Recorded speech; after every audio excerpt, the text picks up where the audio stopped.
Before we begin the story, let us know where you're watching from by leaving a comment below. If you enjoy this video, don't forget to like and subscribe. Have a wonderful day. Enjoy the story. Never, in all my years in business, has anyone had the nerve to tell me no, to my face. Marcus slammed his fist on the table, making the expensive whiskey bottle tremble. His closest friend Julian just chuckled and poured himself another glass. That's just what your ego needed. A woman who's not impressed by the great telecom tycoon Julian teased, raising his glass in a sarcastic toast. Marcus, 32 years old, a billionaire chased by women all over Mexico, was outraged and intrigued. The interior designer he'd met that morning had done something. No one else had turned down his invitation. Sophia, he murmured the name, sounding like a mystery in his mouth. Who does she think she is? A woman who doesn't want to mix business with her personal life. Julian suggested, earning a cold, sharp look in return. 3 hours earlier, Marcus had met Sophia. A simple greeting was enough to spark something unusual, an intense connection that caught him completely off guard. During the presentation for the office redesign, he noticed how she looked him straight in the eye with no fear or flattery. At the end of the meeting, he casually invited her to dinner, and then came the unexpected reply. "Thanks for the invite, but I'd rather keep things strictly professional." That rejection stirred something in Marcus, a dangerous mix of attraction and obsession that now had him hooked. "You know what I'm going to do," he said, suddenly certain. "I'm going to win her over, and she's not going to be just another conquest." Julian choked on his drink. "What do you mean?" Marcus smiled, a predatory gleam in his eyes. "I'm going to make Sophia fall completely in love with me, and then I'll marry her." "Marry her?" Julian nearly shouted. "Are you crazy or just drunk? I'll bet you $1,000 she'll be my wife in 6 months. Julian shook his head, worried by the intense look in his friend's eyes. "Marcus, marriage isn't a game. What if you end up falling for her for real?" Marcus laughed, but there was a small hesitation in his voice, to a doubt he didn't want to admit. "No way. This is just for fun. In 6 months she'll be a Bennett. Are you betting or not?" Across town, in a modest apartment, Sophia was venting to her friend Lily. "That man is unbearable. Full of himself, arrogant and ridiculously handsome," she confessed, flopping onto the couch with a frustrated sigh. "Why are the worst ones always the most attractive? Then why didn't you say yes to the dinner? A little fun wouldn't hurt." Lily teased, laughing. Sophia turned serious right away. "You know why? Guys like Marcus don't really see women. They see trophies. And I promised myself I'd never follow in my mother's footsteps." Sophia's phone buzzed. A message from Marcus's assistant confirmed a new meeting scheduled for the next day. Her heart skipped a beat, though she didn't want it to. "He's just another important client," she muttered to herself. "That's all this is." What Sophia didn't know was that at that very moment, the powerful Marcus was already planning every move to turn her from a simple professional into the future. Mrs. Bennett. Her life was about to be turned completely upside down. The bet was made, the game had begun, and neither of them could imagine the deep consequences of a plan born from wounded pride. Marcus's mansion was on the outskirts of Lake Forest, surrounded by century-old trees and protected by ornate iron gates. It looked like something from a movie: grand facade, wide windows, curved staircases, and a stunning view of Lake Michigan, and now about to undergo a full renovation. It needed someone with good taste and discretion to lead the transformation. Marcus knew exactly who he wanted. The morning after his talk with Julian, his team sent the official invitation for Sophia to personally manage the mansion's remodeling project. Home renovation. Sophia raised an eyebrow as she read the email. "I thought he was happy with my corporate work." "Maybe he's impressed," Lily said, handing her 2 cups of coffee. "Impressed or manipulative?" Sophia replied, skeptical. "This might just be a subtle way to keep me close." "And what if it's a real opportunity?" Lily said. "It's a great contract, excellent conditions, and you could make it clear from the start that this is still a strictly professional relationship." Sophia bit her lower lip, thinking. She wasn't naive. She knew Marcus was used to getting what he wanted, but she also knew that constantly turning him down might only make him more determined. Maybe the best way to disarm him was to say yes. The next afternoon, Sophia walked through the gates of the estate with her hair in a neat bun, wearing tailored pants and a white shirt, perfectly composed, focused expression. Marcus was waiting for her on the porch with 2 mugs of coffee. "I'm glad you agreed to the project." "I'm still considering it," she replied, reaching out her hand. "But I came to see the space." During the visit, Sophia took notes, snapped pictures, assessed textures and lighting. She avoided eye contact with Marcus whenever she could, but she couldn't deny it. He was charming when he wanted to be. He showed her the rooms with enthusiasm, shared family stories, and described architectural details that genuinely surprised her. "You really care about this house, don't you?" she asked at the end of the visit. "It's not just a house. It's the only place where I still remember who I was before becoming who people expect me to be." It was the first time Sophia saw something real behind Marcus's polished exterior. "If I accept," she said, putting her tablet back in her bag, "there will be rules. Go on, nothing outside the scope of the project. No personal invitations. No attempts to get close that aren't professional." Marcus smiled, accepting the challenge on her terms. Deal. The following weeks were filled with frequent meetings at the mansion. Sophia handled the project with surgical precision, approvals, blueprints, supplier meetings. But Marcus, like a skilled chess master, knew exactly where to apply pressure. He praised her work sincerely, sent flowers to the entire team, hosted project briefings over lunch in the garden, catered by well-known chefs. "You never stop, do you?" she said one afternoon while reviewing wall finishes in the living room. "And you don't give up. Persistent. There's a difference." Sophia took a deep breath, trying not to laugh. Sometimes it was hard to resist, but she couldn't afford to let her guard down. Then one night, after personally checking the lighting on the front of the house, it suddenly started to rain. They ran into the mansion, soaking wet, laughing like teenagers. Sophia was trying to dry her hair with a kitchen towel when she noticed Marcus watching her. "You don't smile much," he said slowly, walking toward her. "And you talk too much." "I can be quiet if it's for this," he replied, leaning in. Sophia hesitated just for a second. Then, without knowing exactly why, she let their lips meet. The kiss was slow, full of built-up tension. When they pulled away, they were both breathless. "That shouldn't have happened," Sophia whispered. "But it did, because it's real." She didn't answer. She just grabbed her bag and left. The next morning, Marcus couldn't stop smiling until he opened the drawer in the library office and found a gray folder, discreet but out of place. He didn't remember putting it there. Curious, he opened it. Inside were copies of floor plans for the Bennett Global headquarters, some financial flowcharts, and the Lawson and Pierce logo, his biggest competitor. Marcus froze. He started flipping through the documents one by one. Confidential details about the layout of the headquarters that only someone with inside access would have, structural analyses, budgets, even handwritten notes in Sophia's handwriting. His mind raced. No, it can't be. But everything pointed to one logical explanation. Sophia was working for the competition, and that kiss last night was just part of the plan. His pride wounded, his trust broken before it could even form. Marcus felt his blood boil. He stood up suddenly and slammed the folder onto the table. So this is how she plays. Across town, Sophia was at her small dining table reviewing fabric samples, completely unaware of what was happening at the Bennett mansion. In her mind, the kiss had been a mistake, an emotional slip, something she needed to keep in check. She had no idea that at that very moment, Marcus's entire view of her had shifted, and that the game was now taking on a far more dangerous tone. The folder still sat on the office table like a silent poison. Marcus had read it twice that morning, searching for any logical explanation that didn't involve betrayal. But the evidence was too clear. "Why would you do this, Sophia?" he muttered to himself. "What are you after?" Despite the anger, he felt there was something even stronger behind it.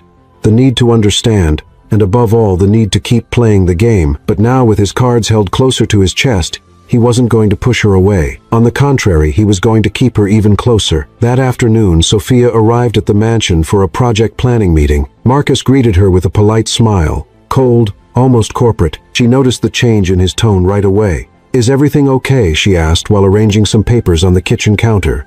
"Everything's fine. Just a long day," he said, avoiding eye contact. She nodded but felt suspicious. Throughout the meeting, Marcus stayed polite but distant. No jokes, no lingering looks, no subtle teasing. It was as if the kiss had never happened. Sophia left the house that night with a tight feeling in her chest, not out of pride, but because deep down she had expected something more. "He's acting weird, Lily. Completely different. Do you think he regrets it?" her friend asked over the phone. "I don't know. Maybe. Or maybe he realized, it's no fun if I'm not resisting anymore." "But are you still resisting?" Sophia didn't answer. She just sighed. The truth was, without realizing it, she had started to enjoy having Marcus around, the unexpected moments of kindness, the short messages at odd times, the way he seemed to really see her, not just as a pretty face. But now everything had changed. Marcus spent the next few days quietly keeping tabs on Sophia. He asked for more frequent updates, requested printed reports instead of emails, and made indirect comments about her past career. He even had Julian run a background check. "You want me to dig into the life of the woman you say you love just to prove a theory based on a folder being out of place? I want to know everything. Phone calls, contacts with other companies, client history, If she's playing a game, I'm going to find out. Julian hesitated but gave in. He knew Marcus well enough to understand he wouldn't rest until he was sure. Meanwhile, Sophia kept working on the project, doing her best to stay focused, but Marcus's attitude was affecting her. She could feel his eyes on her, his tone always slightly accusatory, like any small mistake might confirm something she didn't even understand. On Wednesday, during a design meeting, he suddenly cut her off. "Why did you choose this color palette?" She blinked, surprised. "Because it works well with the room's natural light. It creates a welcoming feeling. It matches the style you asked me for.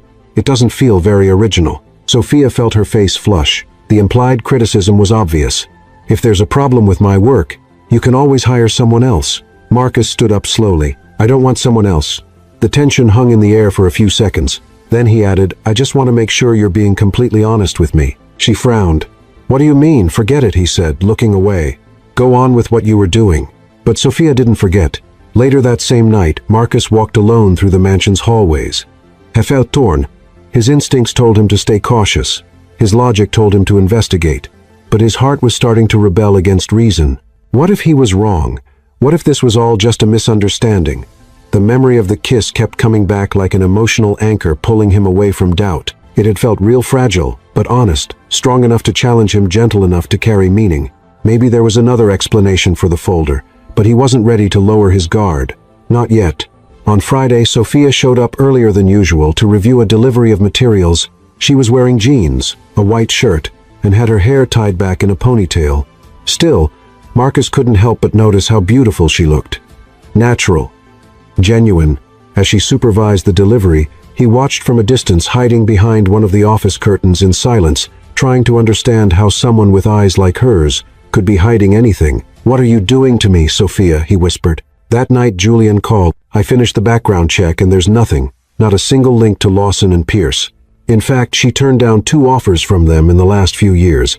One of them was even better than yours." Marcus said nothing. The folder could have been placed there by someone else.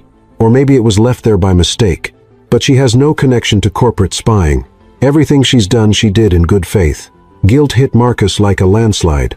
The coldness, the suspicion, the hidden accusations he had hurt someone who didn't deserve it. "Julian, I warned you." So now what? Marcus closed his eyes. Now he needed to fix everything, but he still didn't have the courage to tell her about the folder, and even less about the bet. So he decided to do what he knew best. Act quickly. It was the middle of the night when Marcus woke up with a start. He had dreamed about Sophia, not a romantic or sensual dream, but one of those dreams that left him uneasy with the feeling that something important was about to slip away. In the dream, she looked at him with tears in her eyes, calling him a traitor. He woke up with his face sweaty and his chest tight. "I'm doing everything wrong," he thought. Despite Julian's information proving that Sophia wasn't connected to the competition, Marcus still couldn't shake the image of the folder. It was as if his mind refused to accept that the threat was no longer there. Or maybe it was just his pride trying to survive. He needed a second opinion, one last check. That's how he discreetly hired a private investigator, someone he completely trusted, used to handling delicate situations involving the Bennett name.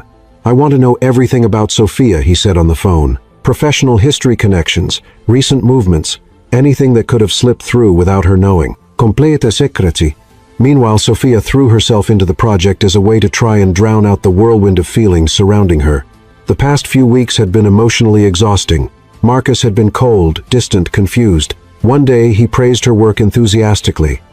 The next he treated her like an invisible employee. She tried to find a pattern, but all she found were gaps. Still, something inside her kept pushing her to continue. Maybe because despite everything, she still believed there was something real in the way Marcus looked at her, at least the way he had looked at her before. 2 days later, the investigator returned. "Mr. Bennett, I finished the report. I'll send the full report, but I can tell you that there is absolutely no suspicious connection involving Sophia." Quite the opposite. Marcus pressed the phone against his ear. "Can you explain that folder with the Lawson and Pierce documents you found?" It was part of a confidential proposal Sophia was working on. It was a surprise project to remodel the old Bennett Global headquarters, using sustainability concepts and contrasts with the competition's architecture as a sort of visual manifesto. "A manifesto?" Marcus asked, confused. "She intended to present it as a tribute to your journey at the company, comparing what Bennett had built with what the competition tried to copy. It was a personal and professional gift." Marcus sank into his chair, feeling the air leave his lungs. Everything he had believed about Sophia in the last few days was a huge distortion. She wasn't betraying him. She admired him. And worse, he had treated all of this like a farce. That night, Marcus stood by the lake for hours, reflecting on his own mistakes. She had trusted him. She had given him her best. Her art, her effort, her vision. And what had he done? Treated her like a suspect, like a threat. And still, even with all his coldness, she kept coming back. You're better than me, he thought. It was time to stop acting like a wounded man. It was time to fix what could still be saved. The next afternoon, Sophia was called to an urgent meeting at the mansion. When she arrived, the house was quiet. No sounds of construction, no workers around. As she entered the main hall, she found a carpet of white flowers leading to the center of the room. There, under the soft light of antique chandeliers, Marcus waited wearing a navy blue shirt and a vulnerable expression. "What's going on?" she asked, suspicious.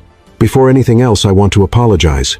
She furrowed her brow. "Why? For doubting you, for letting fear guide me instead of the truth, for hurting you with my coldness when all you gave me was sincerity." Sophia stayed silent. Marcus took a step forward. "I found out everything about that secret project. The folder, the comparative analysis, the visual manifesto. I know it was supposed to be a surprise and a tribute." She looked away. "I thought you'd like it, but after what happened, I thought it'd be better to let it go. It was the most beautiful thing anyone has ever planned for me, and I ruined it." Another step forward, "But I want to try to fix it." Then with a gentle movement, Marcus knelt down, pulling a small velvet box from his pocket. "Sophia, I know our beginning was rocky, full of noise, distrust, and pride. But I also know I've never felt this way about anyone before. You disarm me. You challenge me. You show me every day the kind of man I want to be." Her eyes widened. "Marcus, I'm not expecting you to say yes right now, but I want you to know that my intentions are real. I don't want to use you. I don't just want to win you over. I want to walk beside you, build something real. Something that doesn't start as a game, but ends with a promise." She looked at the ring, simple, elegant, surprisingly tasteful. "This is all happening too fast. Maybe, but not faster than how sure I feel." Sophia took a deep breath. "I don't know if I can trust you yet." Marcus nodded, understanding. "Then let me try every day until I earn it." She didn't answer right away, but she took one step forward, then another, and held his hand. "If I say yes, nothing can be like it was before. It'll be better. He promise."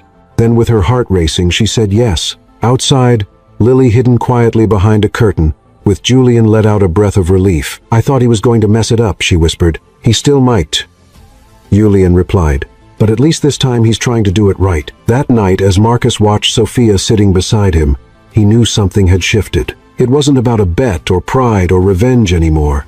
It was something deeper, something he was still learning how to name. And for the first time in a long while, he wanted to be worthy of the woman next to him.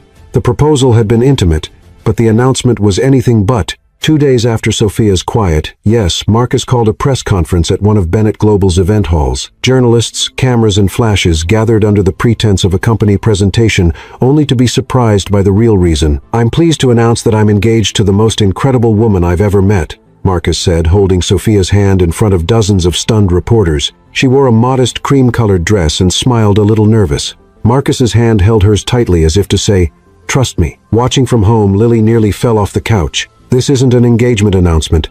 It's a full-on production," she said to Julian, who looked just as surprised. "I told you he'd go all in. When Marcus makes a decision, there's no halfway." That night, the headlines were everywhere. Marcus Bennett, off-the-market CEO, announces sudden engagement to interior designer. Reactions ranged from shock to suspicion, and of course plenty of judgment, but no one reacted more strongly than the Bennett family themselves. "An engagement?" asked Eleanor Bennett, Marcus's mother, raising an eyebrow. "To a woman you've known for how long?" "Exactly, Mom, let's not start," he replied, seated at the family's dining room table in Boston. "Do you realize what this marriage could mean for the company's image? For the shareholders?" his older brother Nathan asked. "I'm not marrying a stock asset. I'm marrying a woman. She has a name, a career, and integrity." Eleanor didn't back down. "You don't even know where she's from, her family, her past. Does it matter? She's honest more than a lot of people in this room." Silence settled heavily over the table. Sophia felt the sting of rejection during her first dinner with the Bennetts. Eleanor was polite but distant. Marcus's siblings, Nathan and Clara, were overly kind, the sort of kindness that masks judgment with manners. At the end of the night, once they were in the car, Sophia burst out. Did you really think putting me through that was a good idea? I needed to bring you into my world to show you there's nothing to hide. But they didn't accept me, Marcus. Not truly. They will with time, and if they don't, he held her hand, I'm not marrying them. But his words didn't ease the discomfort growing inside Sophia. The wedding preparations began almost immediately. Marcus didn't want to wait. He said life was too short to postpone what you're sure about. He hired the best event planners, booked an exclusive vineyard in California for the ceremony, and chose vendors with magazine-worthy standards. Sophia tried to keep up, but she felt more like a guest at her own wedding. This is all moving too fast, she confided in Lily. Do you still want to marry him? Yes, but I want this wedding to be about us, not headlines or his family's tradition. Then talk to him. And what if he doesn't understand? Lily looked her friend straight in the eyes. If he really loves you, he will. Sophia tried to talk to Marcus 3 times. Twice, he was busy dealing with the wedding planner. The third time he was in a video call with investors. When she finally managed to bring it up, they were having dinner in his penthouse, surrounded by folders filled with decor ideas. Marcus, I need to breathe. What do you mean that everything is moving too fast? The media, your family, the contracts, the dress, I can hardly remember why I agreed to get married. He stayed quiet for a few seconds. Because you love me, yes. But I also want it to happen on my terms. I need to feel like I'm a part of this, that it's my story too. He moved closer, sitting beside her. I'm sorry. I just wanted to show you I'm serious, that I'm committed. But if it's overwhelming you, we can stop or slow things down. It's your call. She took a deep breath, relieved. I just want us to be us, without the rest of the world pushing in. And he understood. Even with a slower pace, the wedding was set for 2 months later. It would be a smaller, more intimate event, with only 100 guests. Lily was chosen as the maid of honor, Julian as the best man. I thought Marcus was going to lose you in the middle of all this chaos, Julian told Sophia during a dress fitting. I thought so too, but I think he's trying to change, and that alone means a lot. The week before the wedding, Sophia had a nightmare. She dreamed she was standing at the altar alone. The guests stared at her with pity. Marcus never showed up. Instead, images of her absent father, her mother crying alone, and her ex-boyfriend mocking her took his place. She woke up in a sweat. She rushed to the balcony, and for the first time in weeks allowed herself to cry. Am I really ready for this? She asked herself that every day. But every time she saw the light in Marcus's eyes when he talked about the future, something inside her said yes. The ceremony was smaller than everyone expected, and bigger than Sophia ever dreamed. Unlike the grand weddings of America's elite, Marcus chose something simple, an outdoor ceremony on a cliff overlooking the Pacific Ocean. At sunset, the two of them said I do in front of a small group of guests, surrounded by white flowers, soft piano music in the background, and an atmosphere full of real promises. It felt like in that moment all the world's noise had faded. Sophia, dressed simply but stunningly, walked down the aisle with her eyes locked on Marcus. He waited with a subtle smile full of meaning. When their eyes met, it was as if all the past mistakes had been forgiven, and everything finally made sense. After exchanging rings, kisses, and heartfelt vows, the newlyweds moved on to the next chapter, the honeymoon. Their chosen destination was a luxurious overwater bungalow in Bora Bora. Looking like something straight out of a movie, elegant wooden villas connected by charming walkways, all surrounded by turquoise waters, stretching as far as the eye could see. Sophia let out a breath of awe as the boat pulled up to their private deck. Marcus, this place is a dream, she whispered, amazed by every detail. He smiled, watching her eyes light up with the excitement he had hoped to spark. Only the best for the woman of my life. Calling her his wife still felt surreal. The word carried a bittersweet weight, a mix of happiness and regret, because Marcus still hadn't told her everything. That first day was like a fantasy. They swam in clear waters, explored colorful coral reefs, and indulged in spa massages at the resort. It was as if the outside world didn't exist. No pressure, no painful memories, no past. At sunset, they had dinner on the deck facing the ocean, the sky painted with orange and pink hues dancing on the calm surface. A bottle of rare champagne, custom dishes from the head chef, and soft background music. Marcus had thought of every detail. A toast, he said, raising his glass. To our future. Sophia smiled, raising hers too. To what's ahead and to the amazing surprises life still has in store for us. Marcus swallowed his drink with effort. The irony in her words hit him like a punch. The surprises that lay ahead might not be so pleasant. As night fell, the atmosphere between them grew more charged with anticipation. It was their first official night as husband and wife. Even though they'd shared intimate moments during their engagement, this felt different, as if everything now held deeper meaning. Sophia seemed slightly nervous as she headed to the bathroom, saying she needed to get ready. Meanwhile, Marcus took the opportunity to set the mood. He lit candles, adjusted the lights, and made the bed with great care. When she appeared at the door, Sophia was wearing a white silk nightgown that gently molded to her body. Marcus was breathless. Still, he noticed something in her expression, a mix of desire and hesitation. "Is everything okay?" he asked, stepping closer with tenderness and holding her hands. She nodded slowly, lowering her gaze before speaking. "There's something you need to know." Marcus's heart raced. She found out, he thought instantly. Had Julian said too much? Or had someone leaked the secret of the bet? "What is it?" he asked, trying to remain calm.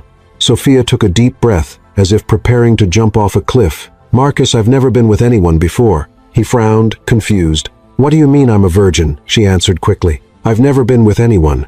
Marcus blinked a few times, trying to process this. This was a revelation he could never have imagined. A woman like Sophia, beautiful, confident, independent, a virgin at 25. But why? Sophia stepped back, going to the balcony and staring at the dark sea ahead. "I grew up watching my mother being hurt by a man who left her with no explanation.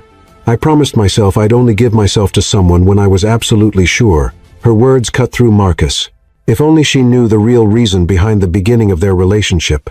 "I had a few boyfriends," she continued, "but I was always clear about my boundaries. The most serious one, Caleb, broke up with me because he thought there was something wrong with me."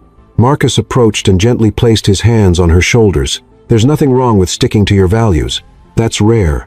And beautiful." She turned to face him, her eyes wet. "Aren't you disappointed some men expect something else?" "I'm surprised, yes, but not disappointed. You're perfect just the way you are." The sincerity in his eyes touched her deeply. Sophia smiled, relieved. "I'm scared. I don't know how to act. I'm afraid I'll disappoint you." "Don't worry about that. We've got all the time in the world. We'll take it slow." "I trust you," she said, determined. "I'm ready." That hurt more than any accusation. She trusted him with everything, and he was still hiding a terrible secret. That night, Marcus was more careful than he had ever been. Every touch, every kiss was given with respect and patience. When they finally came together, it was so intimate, so full of emotion, that he felt his eyes fill with tears. Later, with her asleep in his arms, guilt came crashing down on him like an avalanche. Sophia had given him something precious, her complete trust, and he had started it all as part of a cruel game. Around 4 in the morning, Marcus quietly got up and went out to the balcony. The moonlight reflected off the water like a silver carpet. The contrast between the peace of the landscape and the chaos in his mind was brutal. "She needs to know," he murmured to himself. "She has the right to know," but how could he tell her that it all started with a bet between friends? How could he convince her that even so, the feelings he had now were real? The next morning, Sophia surprised him with a warm hug in the kitchen of the bungalow. "Good morning, my husband," she said with a shy smile. Marcus tried to smile back, but his stomach churned. "Did you sleep well, like never before?" "Thank you for everything." He nodded, unable to find an honest response. In the days that followed, he alternated between happiness and remorse. During the day, they lived tropical adventures, diving, hiking, seaside dinners. At night, they grew closer in every sense. But the secret remained eating away at his conscience. He tried to confess several times, but he always pulled back when he saw the sparkle in her eyes. On the 5th night, during a candlelit dinner on the beach, Sophia finally noticed, "Is everything okay, Marcus? You seem distant." It was his chance. "Sophia, I need to tell you something." The phone rang. It was Julian. "Answer, love," she said. "It could be something important." Marcus picked up, stepping away. "Julian, not now." "Sorry, man, but we've got a problem. Sophia's ex showed up here." "Who, Caleb?" "He says he needs to talk to her urgently. He's nervous." He mentioned revealing the truth. Marcus froze. "What truth? I don't know, but he threatened to go to Bora Bora." "Don't let him. I'll take care of it." He hung up, and Sophia watched him with curiosity. "Is something wrong?" "Work stuff. Nothing serious." Once again, he postponed the truth. The next day, he saw Sophia on the balcony talking on the phone. "I don't want to hear it, Caleb. It's in the past. Stop calling me." She hung up, pale hands trembling. "Is everything okay?" Marcus asked, startling her. "It was just a ghost from the past." "Caleb." She looked at him, surprised. "How do you know I heard the end of the conversation?" "He still can't accept that it's over. He said he found out something about you, but I didn't want to hear it." "Aren't you curious?" "No. I trust you, Marcus."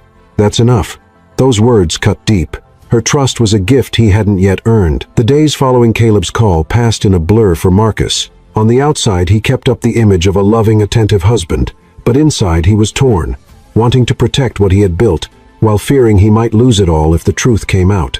Sophia's trust was obvious and painful. The way she looked at him with such openness hurt, but now there was more. Caleb, the ex-boyfriend with his fake smile and unclear motives, wasn't just a ghost anymore. He was a real threat, and getting closer. On the morning of the 7th day, Marcus went down to the resort lounge to get coffee. He was returning with 2 mugs in hand when he saw something that made him freeze. Caleb Turner. He was standing at the hotel reception desk wearing an open floral shirt and sunglasses hanging from the collar. He was chatting casually with the receptionist, flashing a rehearsed smile. Marcus felt his blood boil. He crossed the room without thinking and stopped just a few steps away from the man he'd been trying to avoid. "What the hell are you doing here?" Caleb turned slowly, a smug smile on his face. "Well, Marcus, good to see you. I was just about to check in. You followed us. Let's not jump to conclusions. This resort is open to the public. I just got lucky picking the same paradise destination as you." Marcus stepped closer. "Just say what you want. You're here because of Sophia, aren't you?" Caleb didn't even try to hide his grin.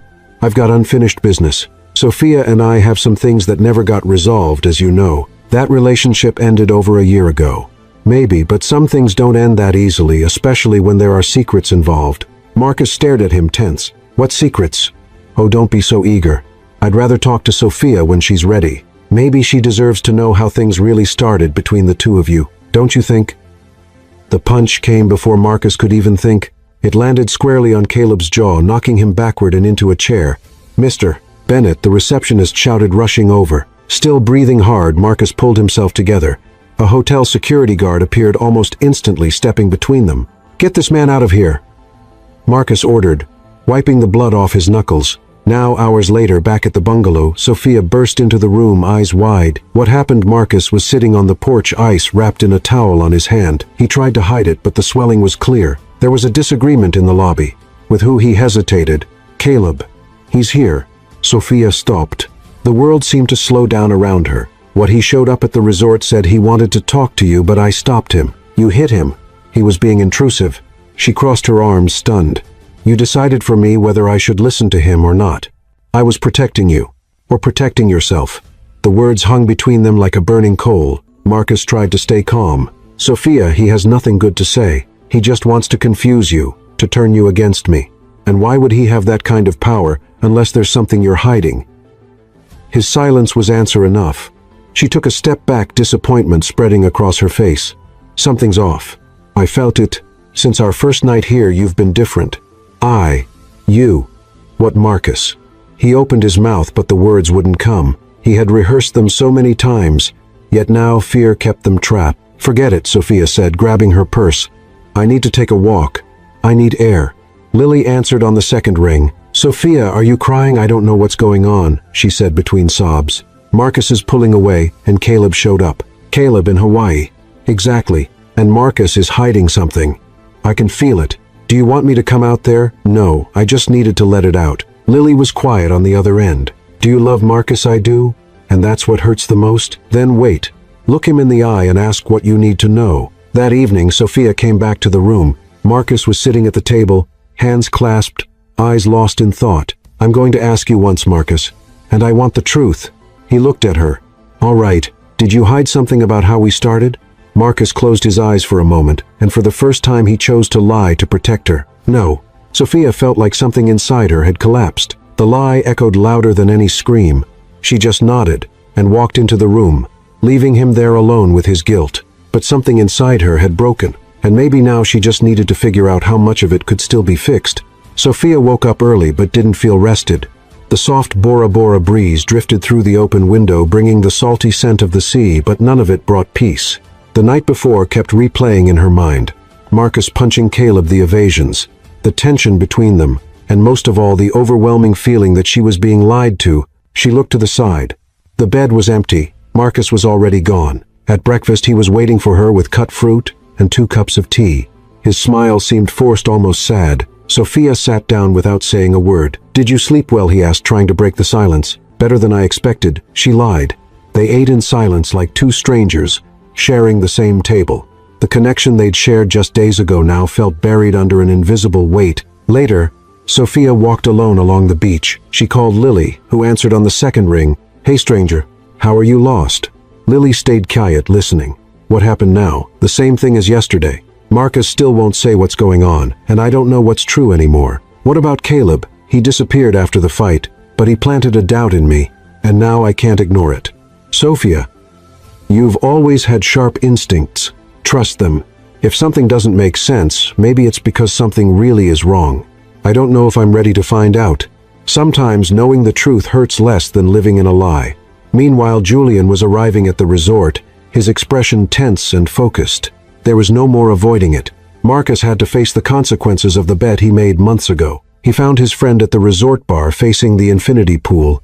You've got 5 minutes before I go straight to Sophia and tell her everything Julian said, straight to the point. Marcus set his glass down. You came all the way here for that. I came because she deserves to know, and because you'll hate yourself if you keep running from this. Marcus ran his hand over his face, exhausted.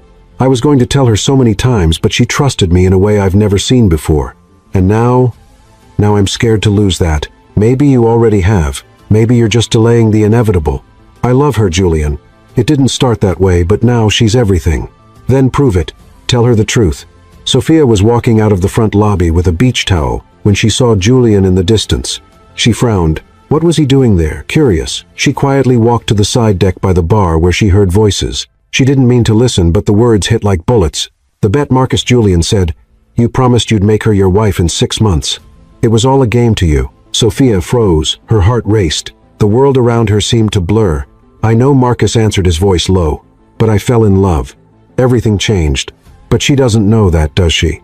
She still thinks it was love from the start. Sophia felt the ground vanish beneath her feet. She backed away in silence, her hands shaking. The bet, the wedding. Was it all a lie? She made it back to the bungalow without even knowing how. She threw her bag to the floor and paced back and forth, her chest tight. Scenes played in her mind like a film. The first invitation, the over-the-top compliments, the sudden proposal. Now it all made sense. Lily answered the call, her voice tense. He made a bet, Sophia said, her voice cracking. What Marcus bet his friend, he could make me fall in love and marry him in 6 months. It was all planned. Are you sure I heard it with my own ears? Lily was silent for a moment. Then you need to get out of there. I'm leaving today. Marcus came into the bungalow a few hours later holding a necklace made of fresh flowers. He'd planned a surprise dinner on the private deck. But when he walked in, he saw Sophia with her back to him, closing a suitcase. What's going on? She turned slowly. Her eyes were red. I'm leaving. What? Why? Because I heard everything, Marcus. The bet, the plan, what you said to Julian. Marcus' face went pale. Sophia, I can explain. Explain.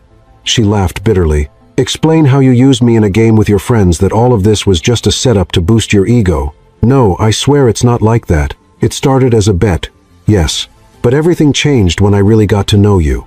She took a step back. And even after it changed, you still didn't tell me. You stayed silent. You made me trust you. You made me give myself to you knowing it was all built on a lie. I was scared. I didn't want to lose you. You've already lost me, Marcus. He tried to get closer, but she stepped back. Sophia, I love you. I would do anything to start over the right way. It's too late. She grabbed her suitcase and walked past him. Don't look for me. Not now. Maybe never again. And she walked out the door, leaving Marcus alone, broken in the place where he had hoped to start a new life. In the airport waiting area, Sophia stared at the sea one last time. Lily was on the other end of the line. Are you going to Mexico? I'm visiting my aunt for a few days.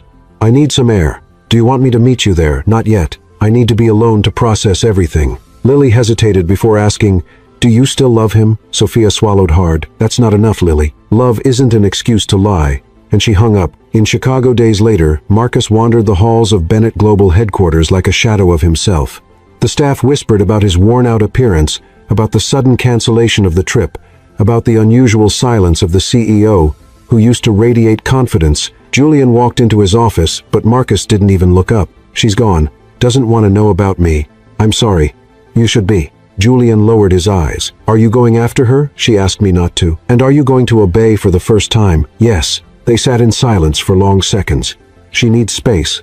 But I'm not giving up, Marcus said finally. No matter how long it takes, I'm going to prove to Sophia that love was the only real part. The airport gates closed behind Sophia, as if sealing an entire phase of her life.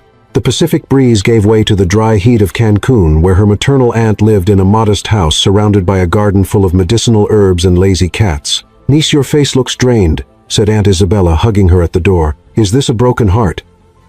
Sophia tried to smile, but couldn't. She just collapsed into her aunt's arms, letting the tears fall at last. During the first days, Sophia isolated herself.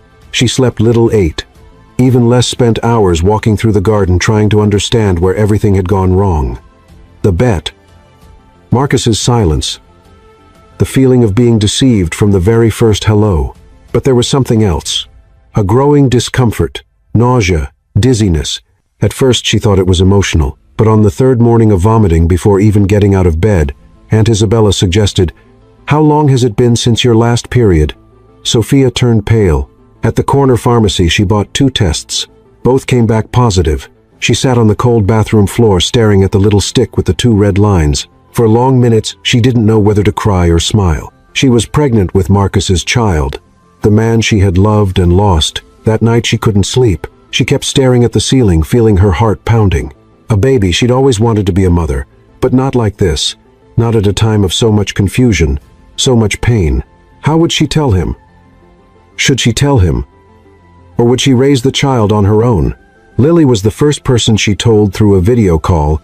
"Are you sure? I took 3 tests, and I've made an appointment to confirm." Lily covered her face with her hands. "This changes everything, Sophia. It doesn't change the fact that he lied to me, but it changes the life growing inside you. He has the right to know." Sophia hesitated. What if he uses this as an excuse to come back, as a way to ease his guilt? Lily looked at her firmly. What if he really has changed? I don't know if I want to take that risk. The next day during the appointment, the doctor confirmed the pregnancy, 8 weeks. The baby was healthy. Sophia looked at the ultrasound monitor. That little flickering shape was the heartbeat, her baby. In that moment something changed. She was still hurt, still confused, but there was a new life growing inside her, and that gave meaning to everything that had been directionless. She would have this child even if it meant doing it alone. The following week, Caleb showed up. He arrived unannounced with a bouquet of flowers and a smile she no longer saw the same way. "I heard you were here," he said, walking into Aunt Isabella's house with the ease of someone who'd never been gone for a year. "Who told you? Mutual friends. You know how it is." Small world. Sophia crossed her arms. "What do you want, Caleb?" "I came to see how you're doing. After the mess in Hawaii, I was worried. I'm fine now. You can go." But he didn't leave. "I heard you're pregnant." She felt the ground shake. "Who told you that? I have my sources." Sophia eyed him with suspicion. "And if it's true, then I want to be there." She let out a dry laugh. "There, you broke up with me because you didn't want commitment. And now you want to take responsibility for a child that's not even yours. I can be better now. Do things differently. Give you stability and care. I have a good job now. I can support both of you, and I still love you." She stayed silent. "Sophia," he continued, "that guy lied to you. He made a bet with you. He used your feelings. Are you really going to give a child to someone like that? My child is not a bargaining chip, and he's not your responsibility." Caleb stepped closer. "He doesn't even know, does he? If you want, we could raise this baby together. He never has to find out." Sophia felt her throat tighten. "Get out of my house, Caleb. Think about it. Get out." He stepped back, frustrated. "But if you change your mind, I'll be around." After he left, Sophia locked the door with trembling hands. Now the pressure was coming from every direction. That same week, Marcus was in his office in Chicago when Julian walked in with a strange look on his face. "We need to talk. If you're here to say I told you so, save it." Julian dropped an envelope on the desk. "This came today. It's from her Aunt Isabella Carter." Marcus opened it, his hands shaking. Inside was a single sheet of paper with just a few handwritten words. "She needs space. But you have the right to know. Sophia is pregnant." The world stopped. He read it over and over again, as if his eyes refused to believe it. "Pregnant? How is that possible?" That's what she wrote. "I think it's time for you to go to her." Marcus jumped to his feet. "Book me a flight now." 2 days later, Marcus was knocking on Isabella's door in Cancun. His eyes were tired, his beard unshaven, his face a mix of hope and desperation. It was Aunt Isabella who answered. "You've lost weight," she said. "Come in. It's hot." "Where is she?" "Asleep. She's exhausted. The pregnancy is taking its toll." Marcus rubbed his face. "I did everything wrong." "You did. But I want to make it right. I need to talk to her. She doesn't want to see you." "Then let me wait." And he waited. He stayed in the garden for hours, sitting next to the rosemary and lavender pots. When Sophia appeared on the porch wearing a simple dress and her hair down, he stood up. She froze. "What are you doing here? I got your aunt's letter. I came as soon as I found out." She held her belly almost instinctively. "You shouldn't have come. He's my child too. And you lied to his mother. You ruined everything." "I know. And I'm not here asking for forgiveness right away. But I want to be here. I won't give up on you or him." She hesitated, then sat down tired. "Why didn't you tell me, Marcus? Why fear cowardice? Pride a choice? And what if I don't want anything to do with you anymore? I still would have come because loving someone means being there even with no guarantees." She cried and he didn't touch her. He just stayed there waiting. In the days that followed, Marcus didn't push. He helped with housework, did the shopping, cooked. He never crossed any lines until one late afternoon, Sophia asked him to sit with her under the shade of a mango tree. "You're different, because I've learned the hard way through pain. Do you still want to marry me?" He looked her in the eyes. Now more than ever, she gave a small, gentle smile. "I still don't know if I can, but I can let you try." And right there he took her hand and whispered, "One step at a time, one step at a time." The days in Cancun moved at a quiet pace, as if time itself were waiting to see what would happen to Sophia's heart. The mornings were warm, the afternoons soft, and after each sudden rain the scent of damp earth filled the house. Since their last talk under the mango tree, Marcus had become part of the routine, not as the wealthy CEO she met in Chicago, but as an ordinary man willing to relearn how to love and care, even with shaky hands. Sophia watched everything carefully. There were no promises or kisses. Not yet, but there was shared silence, gentler looks, and a quiet peace beginning to grow between them, like a stubborn sprout pushing through rough soil. On Friday, Marcus woke before sunrise and went out to buy fresh bread and fruit. He returned sweaty, holding a small bundle of wildflowers wrapped in newspaper. "They're simple, but they smell like childhood," he said, placing the flowers in a glass. "I thought the kitchen could use some color." Sophia just nodded with a small smile. She didn't know why, but that simplicity hurt more than any expensive gift she'd ever received from any man. And that's what confused her. That week, Marcus offered to paint the room. Sophia was preparing for the baby. They discussed colors together, pale yellow or mint green stripes or solid. They painted both. They laughed when they messed up. They made a mess with the paint. While they were painting, Sophia caught him humming to himself. "What song is that?" she asked, her forehead smudged with paint. "I don't know. I think I just made it up." "Then it's already our baby's lullaby." The words slipped out before she could stop them.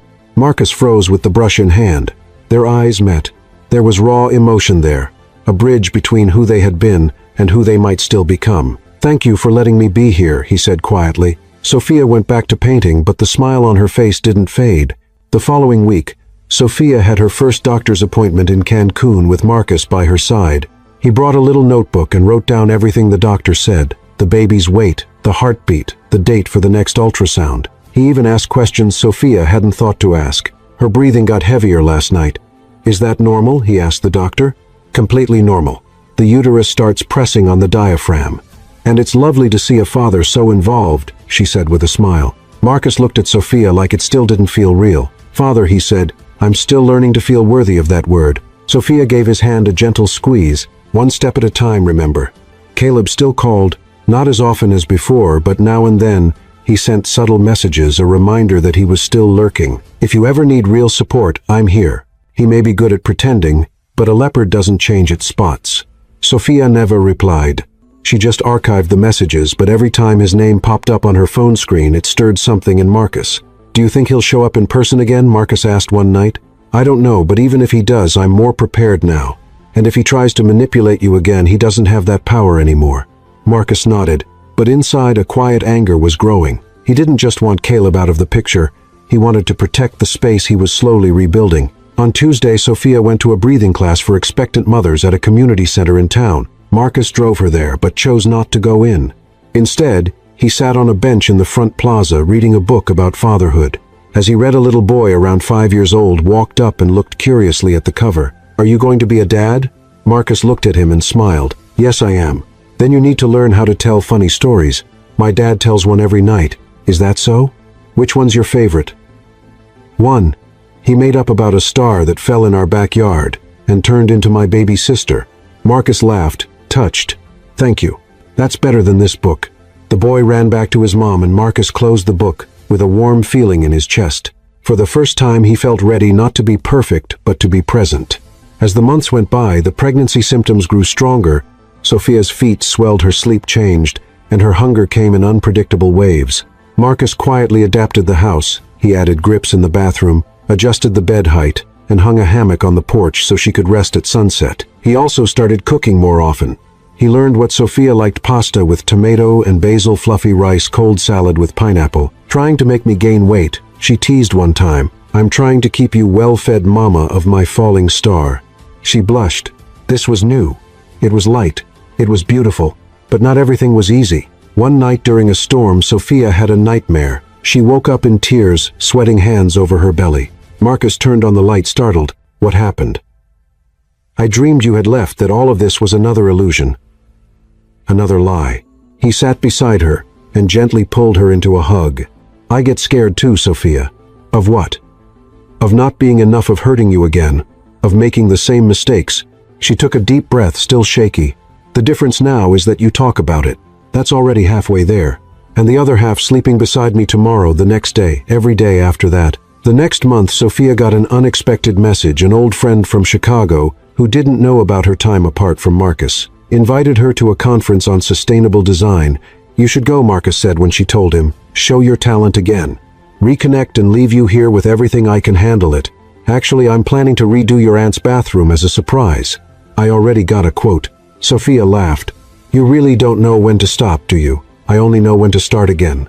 She left. She spent 3 days in Chicago. She met with colleagues, attended conferences, heard her name mentioned in panels, and she felt homesick. Not just for Marcus, with whom she shared a home now, but for the Marcus with whom she was slowly but surely starting to share her life. Again, when she returned, the surprise was even bigger than she had expected. It wasn't just the renovated bathroom. It was a new bookshelf in the living room filled with children's books, a cloud-shaped rug in the baby's room, a wall full of photos of her smiling in the past few months, and a letter. "If you ever forgive me completely, I want you to know that this won't be the end of our story. It will be the beginning of our best version. Until then, I'll love you in silence." "Marcus," she cried without shame. And then in the silence of the night, she walked to his room. She sat on the edge of the bed. "You don't have to love in silence anymore." And he understood, and he hugged her, and they stayed like that. In the days that followed, they started planning their wedding, but not the traditional way. "No crowded church," Sophia said. "No stiff suits," Marcus added. "Only real friends and a cake with dulce de leche filling. And we can write our vows together, one sentence, each eyes closed, and we only read them on the day. Deal." On the porch, under a sky sprinkled with stars, with their fingers intertwined and hearts lighter, Marcus whispered, "You were my prettiest stumble." Sophia responded with a long kiss. The sun peeked shyly between cotton-colored clouds, turning the simple patio of Aunt Isabella's house golden. It was one of those days when the sky seemed to bless everything it touched, and for some reason Sophia woke up with a light heart, perhaps for the first time in many months. She sat on the bed and ran her hands over her already noticeable belly. The baby moved little, but each movement seemed like a silent confirmation that something good was on its way. In the kitchen, Marcus was making banana pancakes, whisking the batter with almost ceremonial care. When Sophia entered, he smiled sideways. "Did you sleep well? I dreamed of little lights hanging and the smell of lavender. We were laughing, and there was music. Sounds like our wedding." She sat at the table. Exactly. The idea of celebrating right there in the backyard, where everything had started to come together, came naturally. It was the place that now meant more than any cathedral or five-star hotel. "What if we do something just for us?" Sophia suggested one afternoon, with her feet soaking in a basin of warm water. No protocols, no endless bridesmaid lists. Just the people who held us up on our worst days, Marcus added, and a good cake and real vows. Aunt Isabella loved the idea. Within hours, she was talking to the neighbors about flowers, fabric, and borrowed chairs. "It'll look like a soap opera wedding, but without the drama," she said, excited. Lily arrived from Chicago 2 days before the ceremony. She had a big backpack, a box with handmade decorations, and a tearful smile. "I knew you two could fix it," she said, hugging Sophia carefully. "He's stubborn, but now he seems to be the right kind of stubborn." "I still have doubts sometimes," Sophia admitted. "And that's great. The love that doesn't challenge us doesn't change us." Julian also came. He brought casual suits for Marcus to choose from, and insisted on rehearsing a movie-worthy walk down the aisle. The two had fun like teenagers again. "Who would have thought you'd get married in a backyard in Cancun, huh?" Julian teased. "Who would have thought it would be with the only woman who made me want to change everything? You really do look like a different man." "No, I just took off the armor." The night before the wedding, Sophia and Marcus spent the night apart, as suggested by Aunt Isabella. "It's good luck," she explained. Between stirring pots, Sophia slept in her aunt's old room, Marcus on the porch hammock. The night was peaceful but full of memories. Each of them wrote their vows with a simple pen in a notebook that Aunt Isabella would later sew by hand. One sentence with eyes closed they had agreed, but both knew that the best part had already been lived in their actions. On the morning of the wedding, the neighborhood women arrived early with fresh flowers. They arranged them in clay pots and wove garlands with lavender and patanga leaves. Lily helped with the table details, while Sophia let herself be pampered by Aunt Isabella, who was brushing her hair with firm yet gentle hands. "You look just like your mom in that dress," Aunt Isabella said, her eyes misty. Would she have liked it? She would have loved knowing you're being loved for real.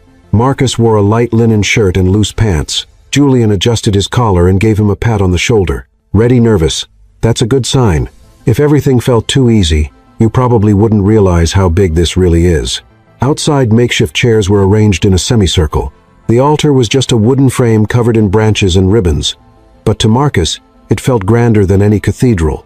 The music began soft instrumental. Lily walked in first holding a bouquet of wildflowers, then Aunt Isabella smiling and holding Sophia's arm as she walked slowly, her eyes fixed on Marcus. She looked like she was floating. Marcus felt the world pause. When they stood face to face, a gentle breeze passed by. Sophia held the paper with her vows. She took a deep breath. "If I had met you as the man you are today, maybe I would have said yes sooner, but maybe we both needed to break a little to be able to fit each other. You weren't the man I asked for, but you became the man I needed, and I'm learning to choose you every day with courage, with honesty, and now with love." Marcus cleared his throat before speaking. "I was weak, immature, selfish. But the moment I saw you there in that meeting room with eyes that don't back down, I knew you were the start of something new. I didn't know what it meant to love. I'm still learning. But with you, I'm learning gently. Thank you for not closing the door. Thank you for letting me be home." The words hung in the air like a blessing meant only for the two of them. With emotion in her deep voice, Aunt Isabella made it official. "Before God, family, and the time that brought you here, I now pronounce you husband and wife." There was no fancy champagne, just iced hibiscus tea with lemon. No dance floor, just laughter in the backyard and old songs playing on a portable radio. Julian recited a poem on the spot. Lily shared stories of Sophia wearing sneakers with dresses and gently correcting her teachers. Late in the afternoon, Marcus and Sophia slipped away from the party for a few minutes. They walked to the empty lot next door where the grass grew wild. "One day we could build something here," Marcus said. "A studio for me, an office for you, and a house in the middle where we can hide from the world and raise our own." He took her hand, and the wedding ring caught the light of the setting sun. "No more silence," Sophia said. "Never again," he replied. That night, Sophia had leg cramps and woke up with back pain. Marcus helped her sit up, massaged her calves, brought her water, and stayed awake reading to her until she fell asleep again. She woke in the middle of the night and found him dozing beside her, his hands still resting on her belly. She cried quietly this time out of gratitude. The following days were peaceful. The house felt more alive than ever, full of flowers drying in jars, wedding keepsakes, and baby clothes starting to fill improvised drawers. Marcus started building a small crib out of reclaimed wood. He wanted something made with his own hands, something to show how much he had changed. Sophia watched as he carefully sanded the boards, sweating under the afternoon sun, and she thought maybe this was what real love meant, seeing someone fully, flaws and all, and still choosing to stay. During a new checkup, the doctor told them the baby might arrive earlier than expected. He was healthy, just very active. "You two might want to have your bags ready," she said with a laugh. Sophia exchanged a look with Marcus. A good kind of nervous energy ran through them both. "It's almost time, huh?" he whispered. She nodded. "But there's no need to be afraid." "I'm afraid, but I'm here." At home, they sat together on the porch. The moon was high, and crickets chirped in the distance. Marcus looked up at the sky. "You know what's the most beautiful thing about all this? What? That life gave us a second chance. And this time, we didn't waste it." "It's not over yet," she reminded him. "No, but we're finally living like it's really begun." She rested her head on his shoulder. "That's how I want to live, one day at a time, with truth, with you." That night in Cancun was especially quiet. The kind of night where the breeze barely moved through the cracks and everything felt like it was floating in place. Sophia lay in bed, trying to find a comfortable spot between the pillows. Marcus kept adjusting. The baby kicked more than usual. "He's practicing to run," she joked, smiling through the discomfort. "Or he's already fed up with the heat, just like his mom," Marcus answered, winking. "Funny, now that I'm close to seeing his face, all the pain feels smaller. The waiting feels worth it." Marcus looked at her quietly for a moment, then he leaned down and gently kissed her belly. "We're ready, little one. You can come whenever you're ready." He didn't know it would be that very night. It was around 3 in the morning when Sophia woke up with a different kind of pain. It wasn't like the others she had felt in recent weeks. It was deeper, more rhythmic, like something inside her had awakened and was demanding to come out. She sat up in bed, breathing heavily, trying not to panic. Marcus was sleeping next to her, but he woke up right away when he felt the mattress shift. "What is it? I think it's starting." He jumped out of bed, nearly tripping over the floor fan. "What do you mean it's starting like now already, Marcus? I'm in pain. Real pain. This isn't just another contraction." Okay, breathe. I'm calm. You're shaking. "That's because you're about to have a baby, Sophia. Our baby." She corrected him, grimacing and taking a deep breath. Marcus rushed to grab the bag that was already packed, called the midwife's clinic, like they had planned. Let Aunt Isabella know, and in a matter of minutes he was helping Sophia to the car, bringing cold towels and words of encouragement. "It's going to be okay. You're strong. He's strong and I'm right here." She just squeezed his hand tight. The clinic was 25 minutes away, small, private, surrounded by trees and a bamboo fence. The midwife, Miss Camilla, was already waiting at the door in her robe with calm eyes that had guided hundreds of births. "The time has come, my dear. Let's go." The room was cozy, dim, lighting soft instrumental music, the scent of lavender in the air. It didn't feel like a hospital at all. That helped Sophia relax. Marcus stayed by her side the entire time. He held her hand through the pain, whispered words of support during the contractions, kissed her forehead, wiped her sweat, and when Sophia felt weak, he simply kept repeating, "I am here. You're not alone." The labor lasted longer than they expected. Long hours of progress and setbacks. But when the baby's first cry echoed through the room, the world seemed to pause. Sophia closed her eyes and tears ran down her face before she even saw the baby's face. Marcus dropped to his knees beside the birthing tub, hand over his face in total silence. It was real. Their son had arrived.